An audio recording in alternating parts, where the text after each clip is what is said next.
न्याजी साहब, ये अब आ गया है बिल कि अगर आपने बगैर इजाज़त के जलसा किया तो फिर 3 साल की कैद है, फिर 10 साल की कैद है। आप तैयार हैं इन तमाम कैदोबंद के लिए या फिर पहले की तरह आप सुबह सुबह सवेरे खान साहब से जलसा मनसूख करवा देंगे? नहीं, देखें, पॉलिटिकल एक्टिविटी तो एक बुनियादी आईनी हक है और तमाम जमातें करती आई हैं। देखें, पीटीआई स्पेसिफिक लेजिस्लेशन लानी है 100 दफ़ा ले आएँ। देखें, जिस वक्त मजहबी तंजीमों ने करना होता है वो कोई इनसे इजाज़त तो नहीं लेती। जब उन्होंने रेड जोन में घुसना होता है तो मिनट लगता है, वो रेड जोन में भी दाखिल हो जाते हैं। ठीक है, तो आपकी प्रायोरिटीज़ की समझ ही नहीं आ रही कि गवर्नमेंट करना क्या चाह रही है। और देखें, जो आज ये खड्डा खोद रहे हैं, कल को उसमें इन्होंने खुद गिरना है, क्योंकि टेबल तो टर्न होते हैं। गवर्नमेंट कितनी देर चलेगी, ठीक है, अपना टाइमलाइन पूरी करती है, नहीं करती। आज जो ऐवानों में, कल को उन्होंने सड़कों पे होना है। तो कानून जो भी हो उसको एक बैलेंस कानून होना चाहिए, आने वाले वक्तों को भी देखें। बिल्कुल। और दूसरा ये है कि पॉलिटिकल राइट्स को जब आप इस तरह स्क्वीज करते जाएंगे ना, तो आप सूरत हाल वही बना रहे हैं जो आज बलोचिस्तान में बन गई है।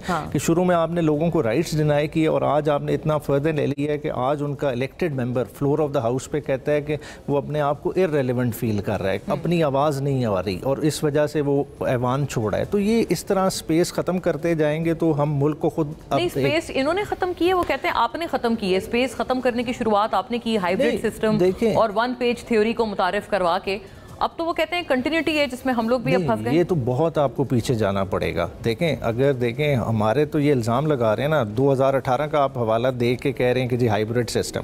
देखें, 1990 में कौन लेके आया था इन्हें?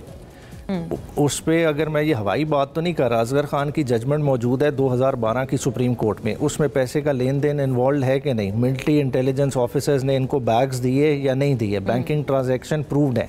FIA आज तक उस पर कोई कार्रवाई नहीं कर रही। देखें, आवे का आवा बिगड़ा हुआ है, किधर कहीं ठीक करना है तो उसका स्टेप लेना पड़ेगा। आज इनके पास मौका है। ठीक है, हमने एक इल्ज़ाम लगाया, इल्ज़ाम ही सही, इलेक्शन धांधली ज़्यादा है।